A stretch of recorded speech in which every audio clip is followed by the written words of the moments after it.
Πολλοί είναι οι νέοι που επέλεξαν τα Καλάβρητα για να περάσουν και τις ημέρες πρωτοχρονιάς, αφού μπορούν να συνδυάσουν τα χειμερινά σπορ στο χιονοδρομικό κέντρο, το καλό φαγητό αλλά και την νυχτερινή διασκέδαση.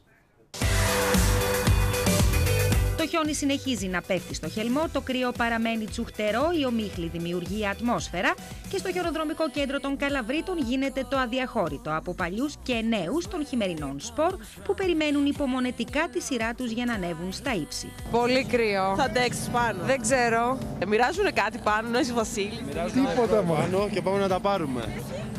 Επικίνδυνες αποστολές. Θα ανέβεις πάνω το κρύο, γυναίκα. Ισχύει γιατί είναι και δεύτερη φορά, οπότε. Είμαστε χαρούμενοι γιατί έπεσε και αυτό το χιονάκι που βλέπετε σήμερα.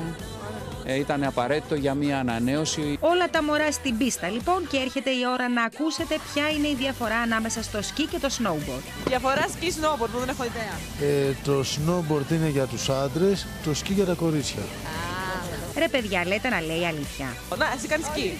Διεξήγησέ μου τη διαφορά του σκι με το snowboard. Δεν έχω κάνει snowboard, δεν ξέρω. Ένα σπορ που δεν απαιτεί καθόλου σκέψη, κούραση και τούμπες είναι και το καφέδιασμα στο σαλέ. Πας με κυριλαία αμφίεση και άσε τις ανίδες και τα πέδιλα να τα κουβαλάνε άλλοι. Εσύ είσαι του καφέ, φαίνεται. Δεν φαίνεται. Δεν φαίνεται από την εμφάνιση. Πού είναι τα δικά σας? Εμείς δεν κάνουμε. Ανέβουμε έτσι για βόλτα.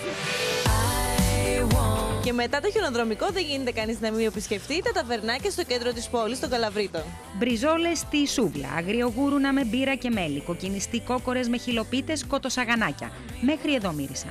Αυτό φαντάζομαι θέλει κάποιος να φάει παραδοσιακά, να φάει όμορφα, καθαρά, έτσι με κάποια τιμή πάρα πολύ καλή. Η πληρότητα την περίοδο των εορτών είναι γύρω στο 80-85%. Σύμφωνα με την κρίση που υπάρχει, βέβαια και εμείς έχουμε προσαρμοστεί σε αυτό, έχουμε χαμηλώσει τις τιμές μας. Επειδή όταν είσαι αραχτός οι ώρες είναι πολλές, η συνέχεια περιλαμβάνει βόλτα στα στολισμένα σοκάκια και ζεστό καφέ ή σοκολάτα δίπλα στο τζάκι. Δίνουμε πολύ ιδιαίτερη βάση στον καφέ και στην απόλαυση του καφέ. Τη νυχτερινή διασκέδαση στα Καλάβρητα δεν θα σας την περιγράψουμε, θα σας αφήσουμε να δείτε και να ακούσετε μόνοι σας.